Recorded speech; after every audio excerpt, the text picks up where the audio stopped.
En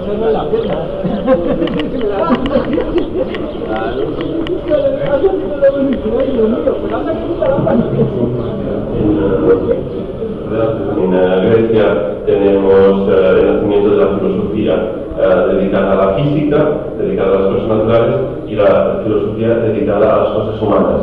Y los sofistas son los que se dedican al saber humano.